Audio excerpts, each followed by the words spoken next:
The final hurdle after an exhausting journey. These migrants must scale this meters-thick, double-edged razor wire fence if they want to reach American soil. This man calls for blankets, sweaters, bags, anything that will offer protection. His success sets off a chaotic scramble. Young children hoisted over the wire, others yanked through it.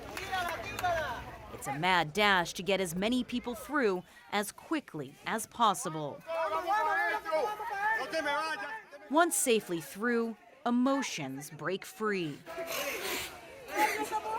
The weight of weeks on the road, some with young children in dangerous situations, pours out like the river they just crossed. How was the journey for the children? It was hard, a lot of pain. We suffered from hunger and thirst, walking perhaps hundreds of kilometers.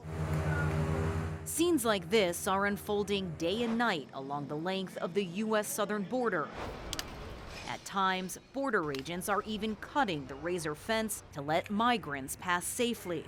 If they start getting swept away by the currents, if they start succumbing to the environment, and my men and women see that, they are not going to let somebody die or get into harm's way. Immigration officials say they processed more than 200,000 migrants in September, the highest number in almost a year.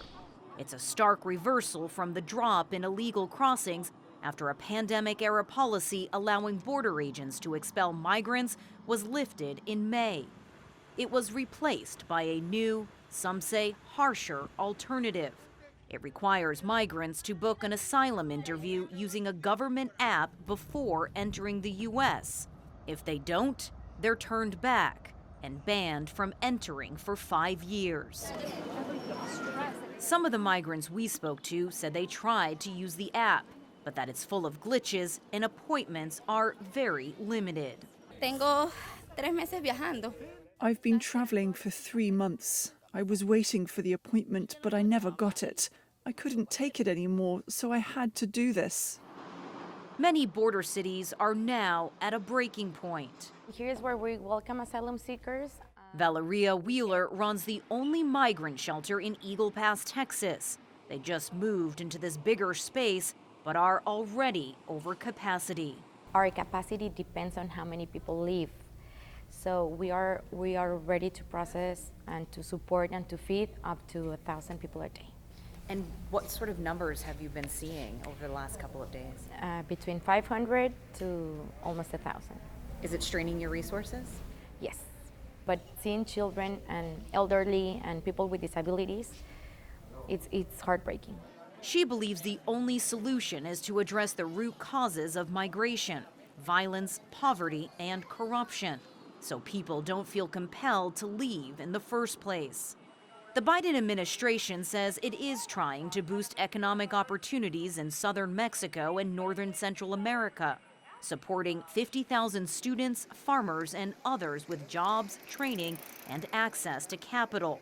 But experts say overall, the U.S. lacks a solid policy towards Latin America and has been too narrowly focused on containing immigration. We threw our hands up in the air and we said Latin America and the Caribbean are a continent in trouble. We're not going to intervene. If we do not address the problems at the root, and I think the U.S. can offer quite a bit of leadership on that, we're going to continue seeing hundreds of thousands of people leave every single month. Biden is now coming under immense pressure from both Republicans and Democrats to do more to stem the flow.